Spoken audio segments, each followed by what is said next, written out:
The morning mist hung heavy over Buckingham Palace as Camilla Parker Bowles stood at her bedroom window, watching the changing of the guard ceremony below.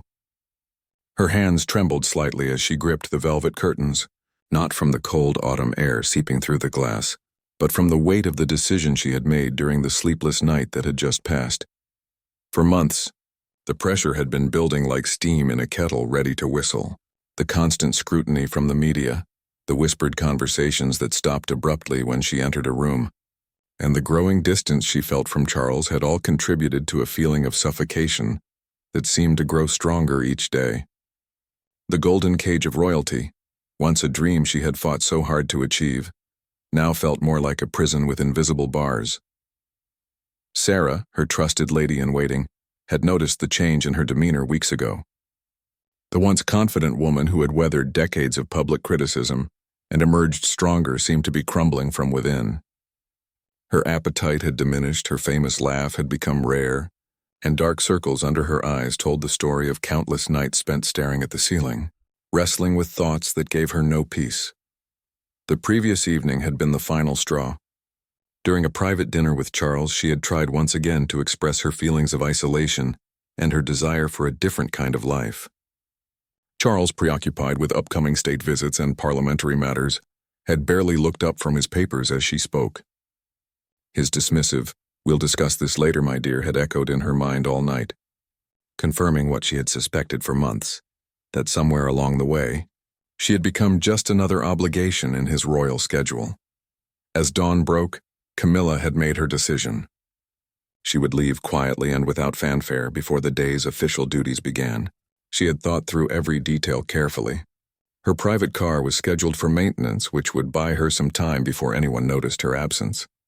She had managed to withdraw a substantial amount of cash over the past few weeks, small amounts that wouldn't trigger any security alerts. Most importantly, she had secured a small cottage in the Scottish Highlands through a trusted friend, a place where she could disappear and think clearly about her future. Moving with purpose she hadn't felt in months, Camilla began gathering her most precious belongings. She selected items carefully: family photographs, her grandmother's jewelry, a few books that had provided comfort during difficult times, and enough clothing for several weeks. Each item she placed in her luggage felt like a small act of rebellion against the life that had been carefully choreographed for her. The irony wasn't lost on her that she was essentially running away, something she had criticized Diana for considering all those years ago. But now she understood the desperation that could drive someone to such extremes. The royal life looked glamorous from the outside, but living it day after day, with every moment scheduled and every word scrutinized, could break even the strongest spirit. As she folded her clothes, Camilla found herself thinking about the early days of her relationship with Charles. They had been so different then, spontaneous, passionate, and deeply connected. They would spend hours talking about everything and nothing, sharing dreams and fears with an intimacy that had felt revolutionary. But the crown had changed him, or perhaps revealed parts of him that she had been too in love to see clearly. She paused at her jewelry box, running her fingers over the engagement ring that had once symbolized hope and new beginnings. Now it felt heavy on her finger, like a shackle rather than a symbol of love. She slipped it off and placed it on the dressing table, knowing that leaving it behind would send a clear message about her intentions. The palace was still quiet as Camilla made her final preparations. The staff wouldn't begin their morning routines for another hour, and Charles was an early riser who would already be in his study, reviewing the day's schedule with his private secretary. This narrow window of time was her only opportunity to leave undetected. She had written a letter to Charles explaining her decision and asking for his understanding. It wasn't an angry letter, nor was it filled with blame. Instead, she had tried to articulate the slow erosion of her spirit that had led to this moment. She hoped that in time he would understand that this wasn't about abandoning duty, but about saving what was left of herself. Her phone buzzed with the morning's schedule reminder: a charity luncheon at noon, followed by a reception for visiting dignitaries, then a formal dinner. The thought of smiling and making small talk while feeling so empty inside made her stomach clench. She turned off the phone and placed it on the bedside table. For the first time in years, her schedule would have to wait. Camilla took one last look around the room that had been her home for so many years. Despite its luxury and beauty, it had never truly felt like hers. Every piece of furniture, every painting on the wall, Even the arrangement of flowers had been chosen by others according to royal protocol and tradition. She realized she couldn't remember the last time she had made a purely personal choice about her living space. With her bags packed and her resolve strengthened, she moved toward the door.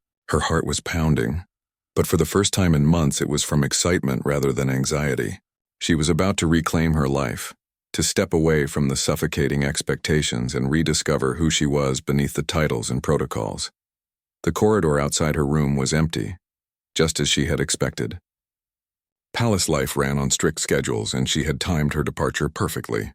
As she walked toward the service exit she had chosen for her escape, Camilla felt a mixture of fear and liberation that reminded her of being a young woman again, making bold choices and facing an uncertain but hopeful future. She had no idea that her carefully planned departure was about to encounter an unexpected obstacle, one that would change everything she thought she knew about loyalty, duty, and the true meaning of service to the crown. Sergeant James Mitchell had been a member of the Royal Guard for 15 years, and in all that time, he had never questioned his duty or wavered in his loyalty to the crown.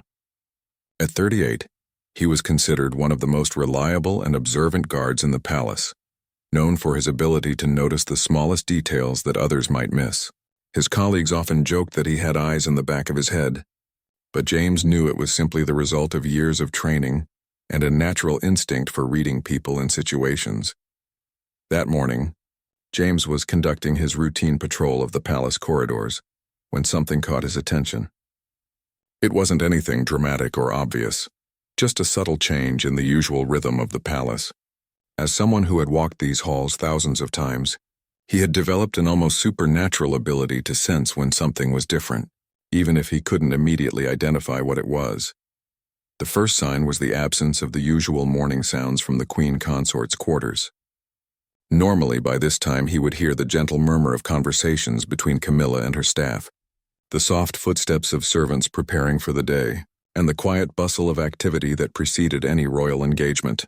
Today, however, there was an unusual silence that made him pause and listen more carefully.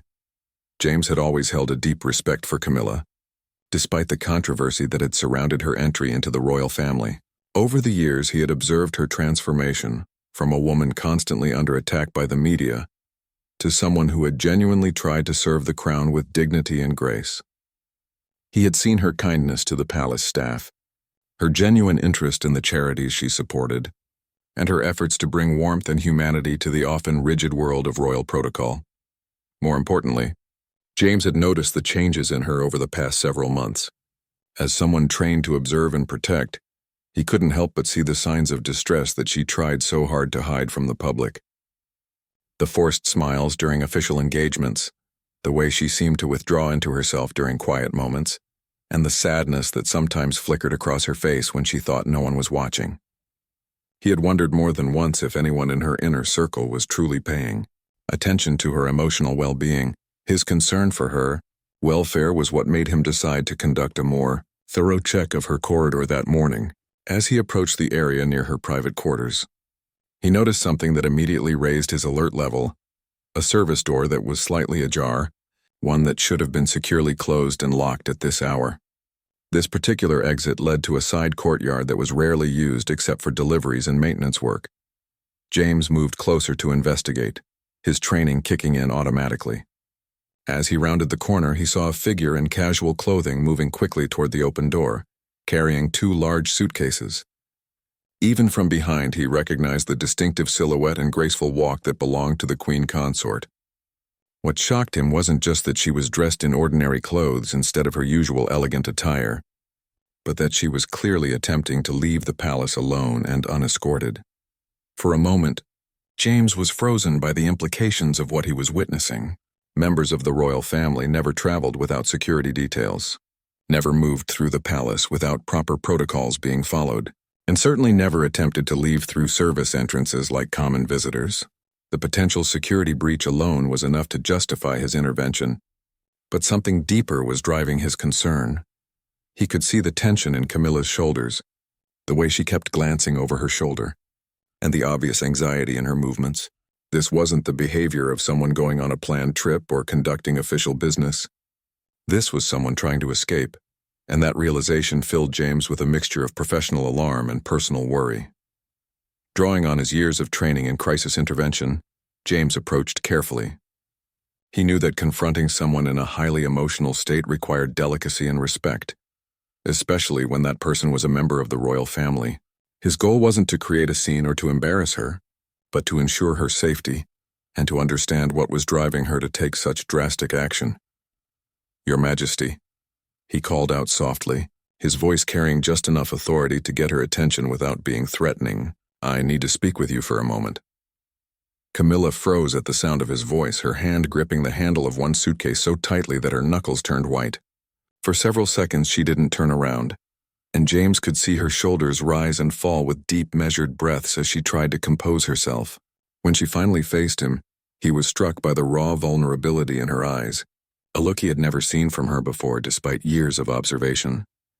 "Sergeant Mitchell," she said, her voice steady but strained. "I'm simply going for a drive. There's no need for concern." James had been trained to read people, and everything about her demeanor told him that this was far more serious than a casual outing. The suitcases, the early hour, the service exit, and most tellingly, the fear and desperation he could see beneath her attempt at composure, all pointed to something much more significant than she was willing to admit. "Ma'am, with respect, I cannot allow you to leave the palace without proper security arrangements," James replied, his tone remaining respectful but firm.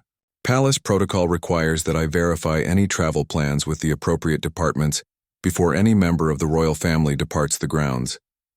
The words hung in the air between them, and James could see the internal struggle playing out across Camilla's face. She was clearly weighing her options, trying to decide whether to maintain her cover story or to reveal the truth about her intentions. The silence stretched on, filled with tension and unspoken understanding. James realized that this moment would define not just the next few minutes, but potentially the future of the monarchy itself. Whatever was driving the queen consort to attempt such a dramatic departure was serious enough to risk scandal and constitutional crisis. His duty was clear, but his concern for her as a human being complicated what should have been a straightforward security intervention. "I need you to understand," Camilla finally said, her voice breaking slightly, "that I am not acting irrationally or impulsively. This decision has been months in the making, and I cannot continue living this way." Her words confirmed James's worst fears about her emotional state, and he knew that the next few moments would require all of his training, experience, and human compassion to navigate successfully. Sergeant James Mitchell had been a member of the Royal Guard for 15 years, and in all that time, he had never questioned his duty or wavered in his loyalty to the crown. At 38, he was considered one of the most reliable and observant guards in the palace, known for his ability to notice the smallest details that others might miss. His colleagues often joked that he had eyes in the back of his head, but James knew it was simply the result of years of training and a natural instinct for reading people and situations. That morning, James was conducting his routine patrol of the palace corridors when something caught his attention. It wasn't anything dramatic or obvious, just a subtle change in the usual rhythm of the palace. As someone who had walked these halls thousands of times, he had developed an almost supernatural ability to sense when something was different, even if he couldn't immediately identify what it was. The first sign was the absence of the usual morning sounds from the queen consort's quarters. Normally, by this time, he would hear the gentle murmur of conversations between Camilla and her staff, the soft footsteps of servants preparing for the day, and the quiet bustle of activity that preceded any royal engagement. Today, however, there was an unusual silence that made him pause and listen more carefully. James had always held a deep respect for Camilla, despite the controversy that had surrounded her entry into the royal family. Over the years, he had observed her transformation from a woman constantly under attack by the media to someone who had genuinely tried to serve the crown with dignity and grace. He had seen her kindness to the palace staff, her genuine interest in the charities she supported, and her efforts to bring warmth and humanity to the often rigid world of royal protocol. More importantly, James had noticed the changes in her over the past several months. As someone trained to observe and protect, he couldn't help but see the signs of distress that she tried so hard to hide from the public. The forced smiles during official engagements, the way she seemed to withdraw into herself during quiet moments, and the sadness that sometimes flickered across her face when she thought no one was watching. He had wondered more than once if anyone in her inner circle was truly paying attention to her emotional well-being. His concern for her welfare was what made him decide to conduct a more thorough check of her corridor that morning. As he approached the area near her private quarters, he noticed something that immediately raised his alert level: a service door that was slightly ajar, one that should have been securely closed and locked at this hour. This particular exit led to a side courtyard that was rarely used except for deliveries and maintenance work. James moved closer to investigate, his training kicking in automatically. As he rounded the corner, he saw a figure in casual clothing moving quickly toward the open door, carrying 2 large suitcases. Even from behind, he recognized the distinctive silhouette and graceful walk that belonged to the queen consort. What shocked him wasn't just that she was dressed in ordinary clothes instead of her usual elegant attire, but that she was clearly attempting to leave the palace alone and unescorted. For a moment, James was frozen by the implications of what he was witnessing. Members of the royal family never traveled without security details, never moved through the palace without proper protocols being followed, and certainly never attempted to leave through service entrances like common visitors. The potential security breach alone was enough to justify his intervention, but something deeper was driving his concern. He could see the tension in Camilla's shoulders, the way she kept glancing over her shoulder, and the obvious anxiety in her movements. This wasn't the behavior of someone going on a planned trip or conducting official business. This was someone trying to escape, and that realization filled James with a mixture of professional alarm and personal worry. Drawing on his years of training in crisis intervention, James approached carefully. He knew that confronting someone in a highly emotional state required delicacy and respect, especially when that person was a member of the royal family. His goal wasn't to create a scene or to embarrass her, but to ensure her safety and to understand what was driving her to take such drastic action. "Your Majesty," he called out softly, his voice carrying just enough authority to get her attention without being threatening. "I need to speak with you for a moment." Camilla froze at the sound of his voice, her hand gripping the handle of one suitcase so tightly that her knuckles turned white. For several seconds she didn't turn around, and James could see her shoulders rise and fall with deep, measured breaths as she tried to compose herself. When she finally faced him, he was struck by the raw vulnerability in her eyes, a look he had never seen from her before despite years of observation. "Sergeant Mitchell," she said, her voice steady but strained. "I'm simply going for a drive. There's no need for concern." James had been trained to read people, and everything about her demeanor told him that this was far more serious than a casual outing. The suitcases, the early hour, the service exit, and most tellingly, the fear and desperation he could see beneath her attempt at composure, all pointed to something much more significant than she was willing to admit. "Ma'am, with respect, I cannot allow you to leave the palace without proper security arrangements," James replied, his tone remaining respectful but firm. "Palace protocol requires that I verify any travel plans with the appropriate departments before any member of the royal family departs the grounds."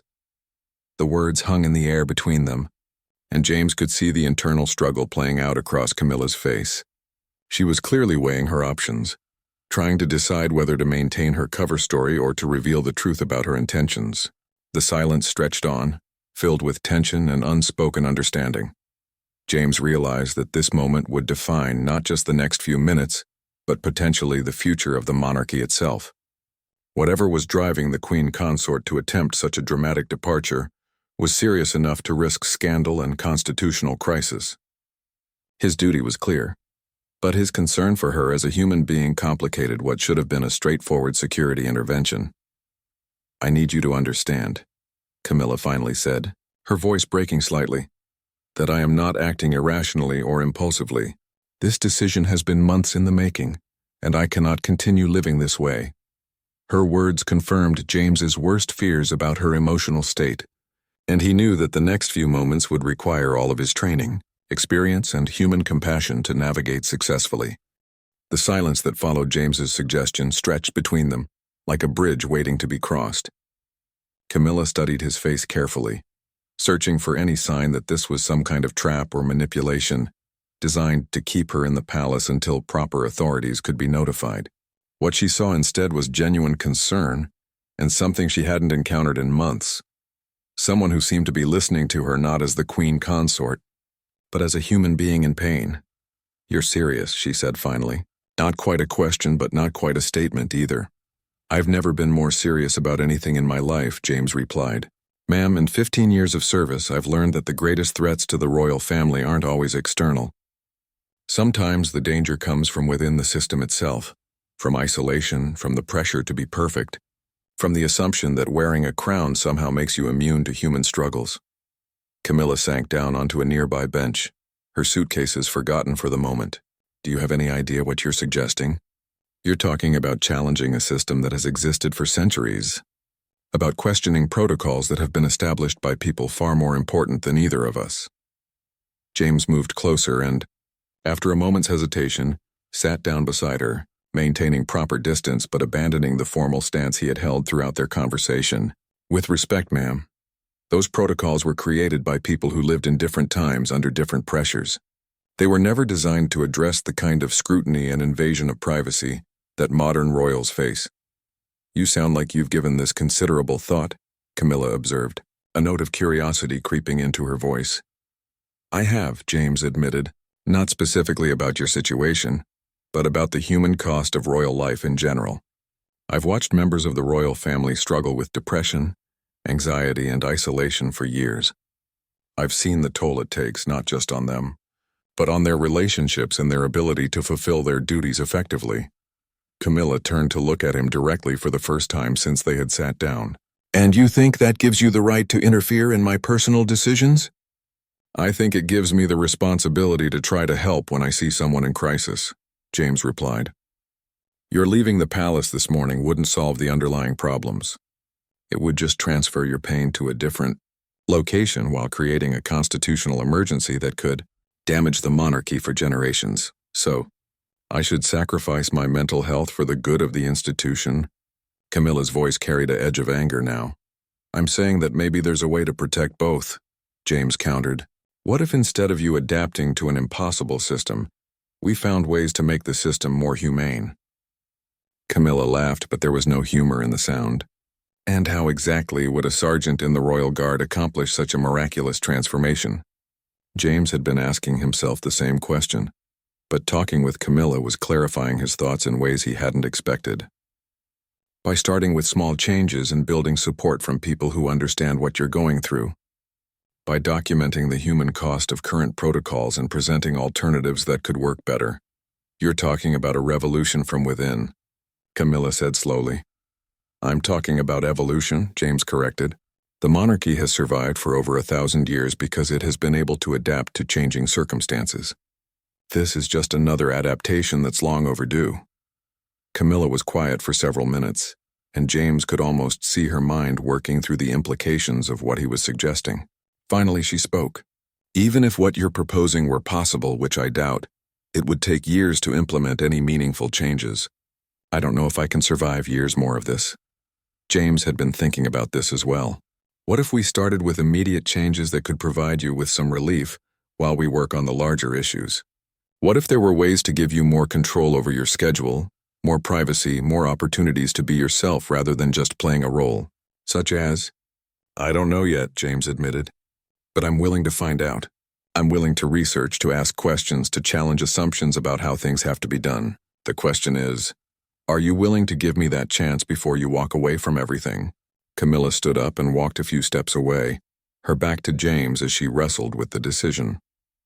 The morning sun was beginning to stream through the windows, casting long shadows down the corridor and reminding both of them that the palace would soon be buzzing with activity. Time was running out for any kind of quiet resolution to this crisis.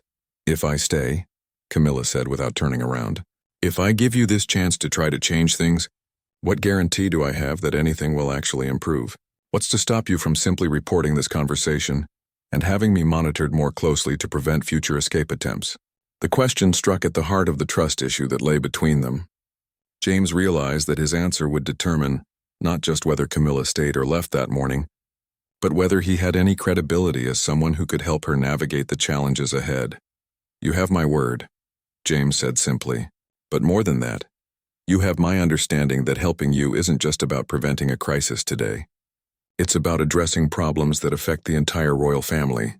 If I betray your trust, I lose any opportunity to make positive changes for anyone." Camilla turned back to face him. "You're asking me to trust you with something that could destroy my reputation, my marriage, and my position. Why should I believe that you're different from all the other people who have promised to help, and then disappeared when things got complicated?" James stood up and looked her directly in the eyes. "Because I'm not asking you to trust me for my sake or even for the sake of the monarchy. I'm asking you to trust me for your sake, because you deserve better than having to choose between your sanity and your duty." The words hung in the air between them, and James could see that Camilla was struggling with a decision that would affect the rest of her life. Her suitcases sat nearby like silent reminders of the choice she had been prepared to make just minutes earlier. The service door remained slightly open, offering a path to freedom that was still within her reach. "If I stay," Camilla said slowly, "I need to know that you understand this isn't just about making my schedule a little easier, or giving me more vacation time. This is about fundamental changes to how the royal family operates, how we're protected not just from external threats, but from internal ones." "I understand," James replied, "and I'm prepared to commit to that level of change, even if it means challenging people and systems that are much more powerful than I am." Camilla looked at her suitcases, then at the open door, then back at James. The decision she made in the next few moments would either begin a new chapter in her life as a royal or mark the end of her time as queen consort forever. The decision hung between them like a delicate thread that could snap at any moment. Camilla closed her eyes and took several deep breaths, and James could see the internal war being fought behind her closed lids. When she opened them again, there was a new resolve in her expression, but also a vulnerability that made James realize just how much courage this moment was requiring from her. "All right," she said quietly, "I'll give you a chance. But I need you to understand that this isn't a game or an intellectual exercise for me. This is my life, my sanity, my ability to function as a human being. If you're not completely committed to seeing this through, if you're going to abandon the effort when it gets difficult or politically dangerous, then you need to tell me now so I can walk through that door while I still have the courage to do it." James felt the full weight of responsibility settle on his shoulders. He was making a promise that could potentially alter the course of his career, his life, and the lives of everyone in the royal family. But looking at Camilla's face, seeing the desperate hope mixed with exhaustion, he knew that backing down wasn't an option. "I'm committed," he said firmly, "but I need something from you as well. I need you to promise that you won't make any major decisions about leaving without talking to me first. This process might be slow and frustrating, and there will be setbacks. I need to know that you'll give the changes time to work, before you decide they're not enough." Camilla nodded slowly. "I can agree to that, but only if you promise to be honest with me about what's realistic and what isn't. I don't want false hope or empty promises designed to keep me compliant. If something can't be changed, I need to know that so I can decide how to cope with it." "Agreed," James said, extending his hand. After a moment's hesitation, Camilla shook it, and both of them understood that they had just entered into an alliance that was unprecedented in the history of the royal household. The immediate crisis had passed, but James realized that the real work was just beginning. "We should probably get your luggage back to your quarters before anyone notices it's missing," he suggested. "And then we need to figure out how to begin implementing changes without attracting unwanted attention." As they gathered her suitcases, Camilla asked, "Do you have any idea where to start? Because I have to admit, now that I've agreed to stay, I'm not sure what the first step should be." James had been thinking about this throughout their conversation. "I think we start by understanding exactly what aspects of your current situation are causing you the most distress, and then we prioritize which ones might be most feasible to address first. Small victories that can build momentum for larger changes." They walked back toward Camilla's quarters, moving quietly through corridors that were beginning to show signs of the palace waking up for the day. James found himself hyper-aware of every sound, every potential witness to their unusual early morning meeting. The last thing either of them needed was rumors about the queen consort wandering the palace with luggage at dawn. "The isolation is probably the worst part," Camilla said as they walked. "I'm surrounded by people all day long, but I never have genuine conversations anymore. Everything is filtered through protocol and political considerations. I miss being able to speak freely, to express real opinions, to have disagreements without worrying about how they'll be interpreted by the press. James made a mental note. What about your relationship with Prince Charles? Is that something that could be addressed, or is the strain more of a symptom of the larger problems? Camilla was quiet for a moment. I think Charles is struggling with his own version of the same problems I'm facing. The crown has changed him, or maybe it's revealed aspects of his personality that were always there, but that I chose not to see. He's become so focused on being the perfect king that he's forgotten how to be a husband. They had reached her quarters, and James helped her carry the suitcases inside. The room looked exactly as it had when she left it, but somehow the atmosphere felt different now. Instead of being a place she was escaping from, it was now the starting point for a different kind of journey. I need to ask you something that might be difficult, James said as they set down the luggage. Are you open to the possibility that some of the changes we need to make might require Prince Charles to be involved? Because if we're talking about fundamental shifts in how the royal family operates, he's going to have to be part of the solution.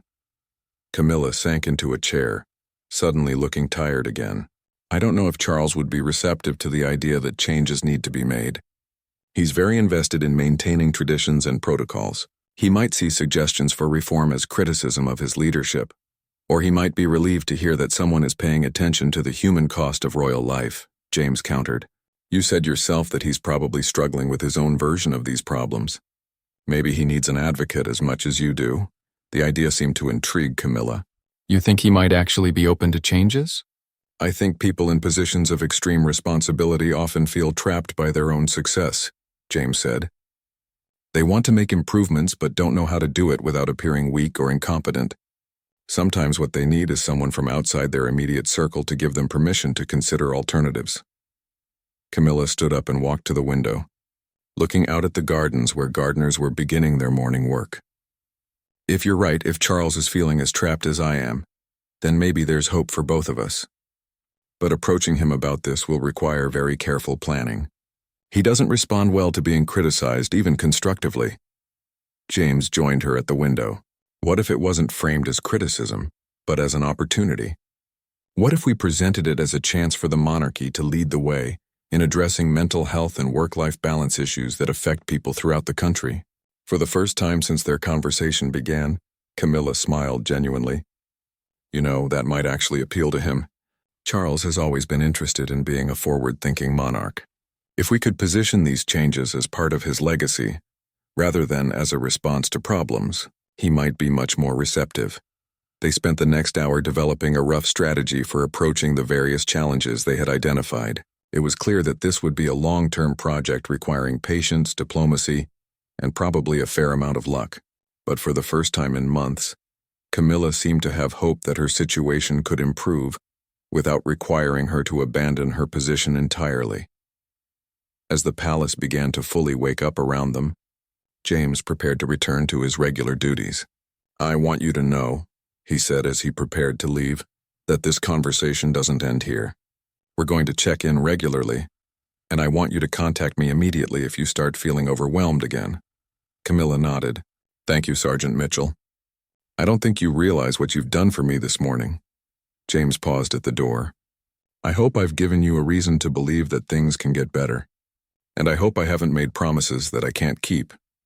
As he left her quarters and returned to his patrol, James realized that his life had just changed as dramatically as Camilla's.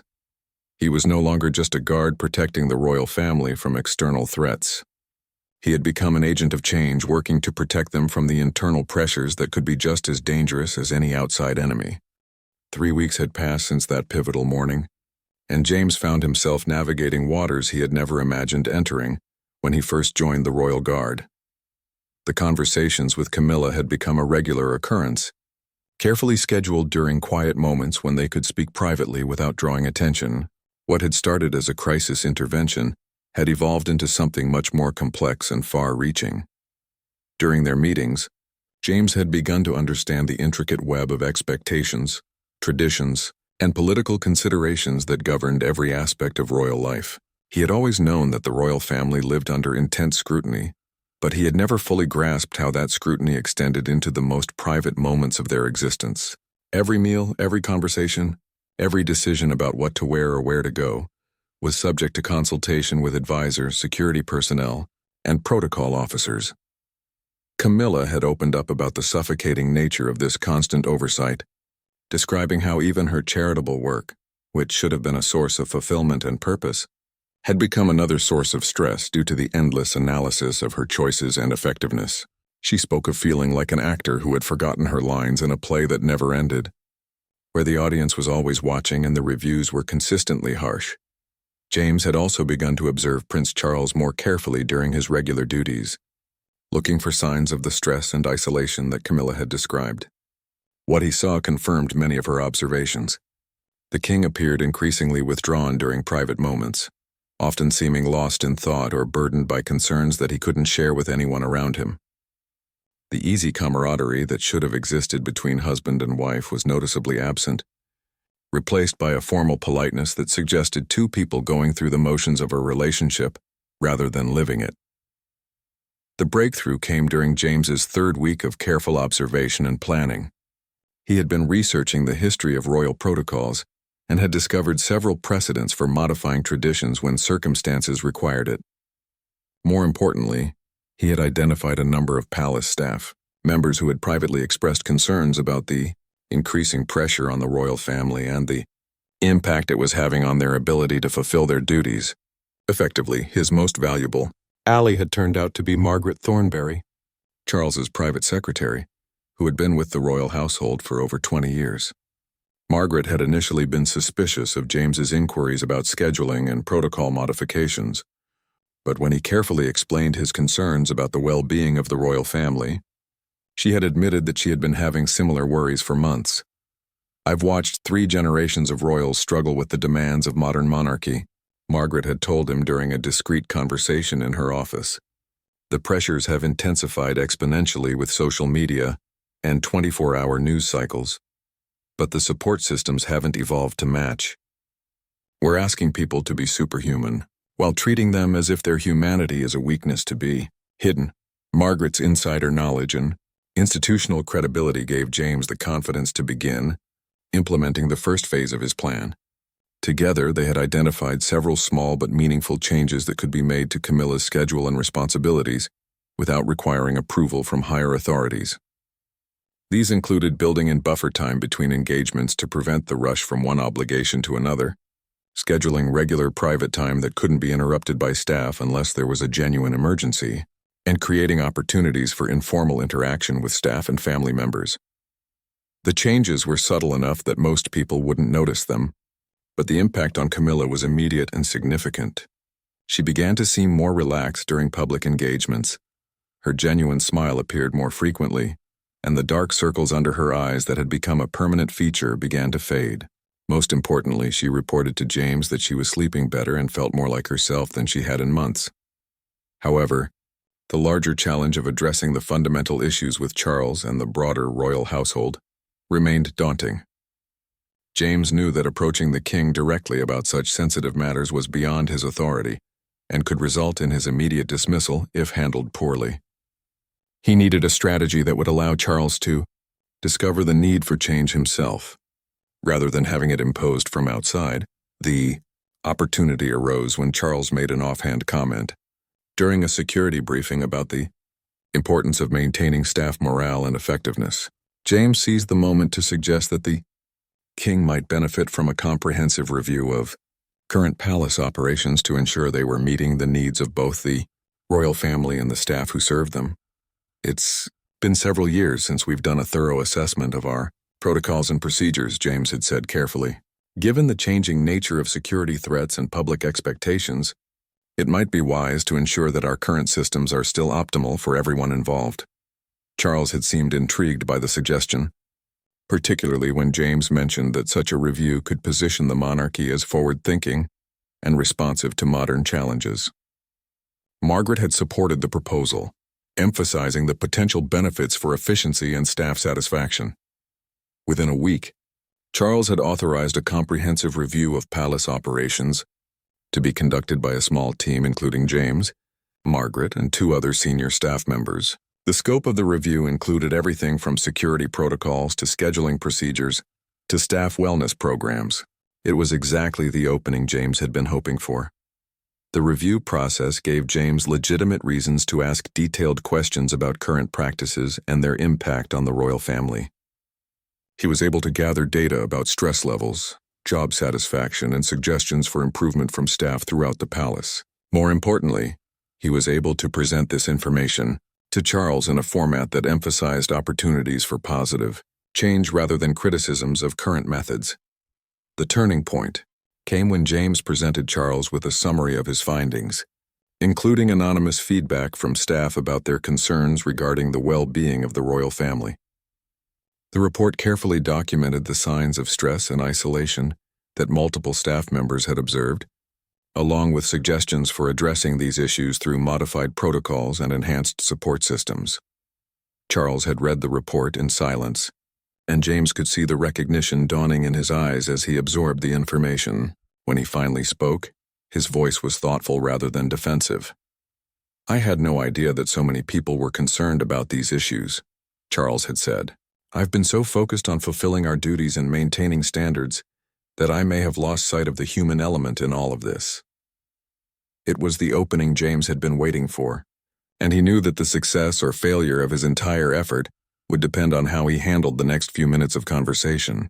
The king was clearly ready to listen, but James needed to be careful not to overwhelm him or make him feel that his leadership was being questioned.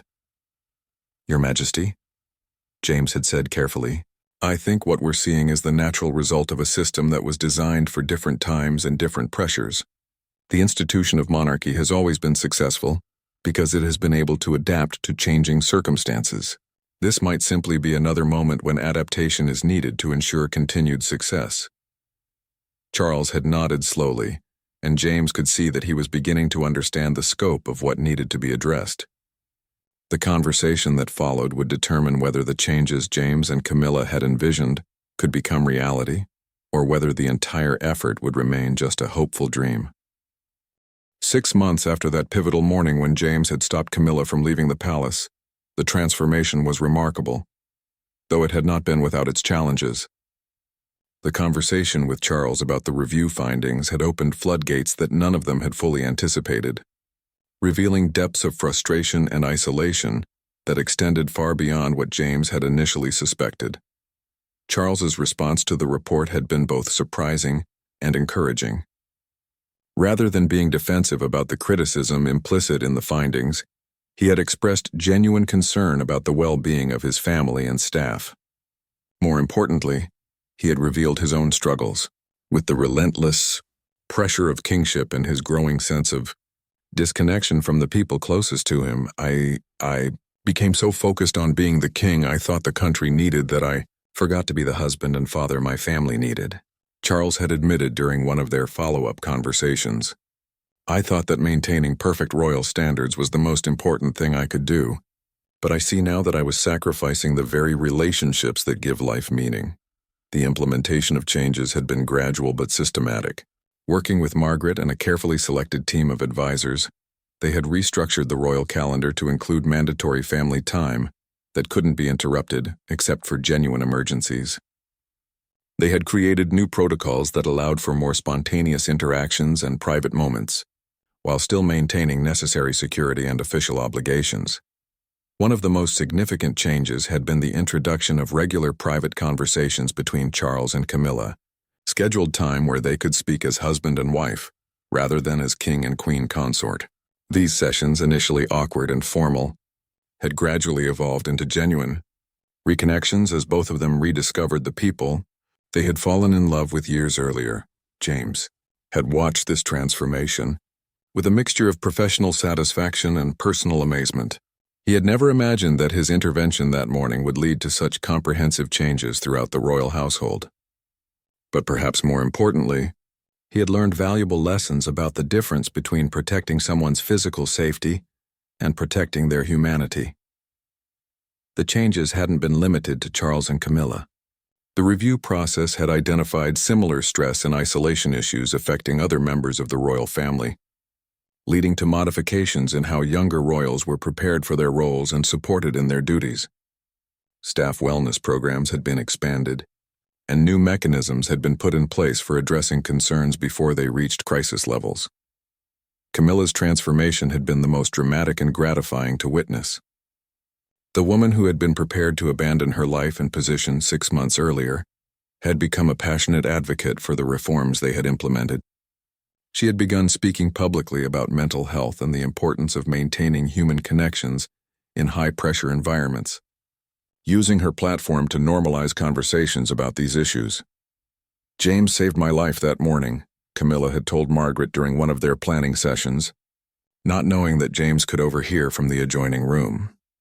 "But more than that, he saved my marriage, my sense of purpose, and my belief that it's possible to serve the crown without losing yourself in the process." The media had begun to notice the changes as well, though they interpreted them through their own lens of royal watching and speculation. Articles appeared about the renewed warmth between Charles and Camilla, about the more relaxed atmosphere at public engagements, and about what seemed to be a new confidence and authenticity in their public interactions. James had been quietly promoted to a new position that acknowledged his role in the reforms, without drawing unwanted attention to his intervention that morning. His new title, Senior Advisor for Personnel Welfare, gave him formal authority to continue monitoring and improving the support systems for the royal family and staff. The most rewarding moment had come 3 months after the changes began, when Charles had privately thanked James for his courage in addressing issues that others had been afraid to mention. "You probably saved the monarchy from a crisis we didn't even know was coming," Charles had said. "More importantly, you reminded us that being royal doesn't mean being inhuman." But it was Camilla's words that had meant the most to James. During one of their now regular check-ins, she had said, I thought I wanted to escape from this life, but what I really wanted was to find a way to live it authentically. You helped me understand that running away wouldn't have solved anything. It would have just transferred my problems to a different location." The reforms they had implemented were now being studied by other royal households around the world, as the benefits of prioritizing mental health and human connections became apparent. What had started as one woman's crisis had evolved into a new model for how ancient institutions could adapt to modern realities while maintaining their essential character and purpose. James often reflected on how different things might have been if he had simply followed standard protocol that morning and reported Camilla's attempted departure to his superiors. The constitutional crisis that would have followed, the damage to the monarchy and the personal cost to everyone involved would have been enormous. Instead, by choosing to listen and to care about her as a person, rather than just as a security concern, he had helped create positive change that extended far beyond anyone's initial expectations. The palace felt different now. Warmer, more human, more connected to the real world outside its walls. Staff morale had improved dramatically, and there was a sense of shared purpose that had been missing for years. Most importantly, the royal family seemed to have rediscovered the joy and meaning in their roles that had been buried under layers of protocol and pressure. As James made his evening rounds through the palace corridors, he occasionally passed the service door where he had encountered Camilla that morning. It served as a reminder that sometimes the most important moments in life come disguised as routine encounters, and that the courage to act with compassion can change the course of history. The woman who had once been prepared to walk through that door in desperation was now using her position to help others facing similar struggles, and the institution she had been ready to abandon was stronger and more humane because she had stayed. It was a testament to the power of human connection and the possibility of positive change when people are willing to listen to each other with genuine care and respect. In the end, James realized, protecting the royal family hadn't just been about keeping them safe from external threats. It had been about helping them maintain their humanity while fulfilling their extraordinary responsibilities, ensuring that the crown served not just the country, but also the people who wore it.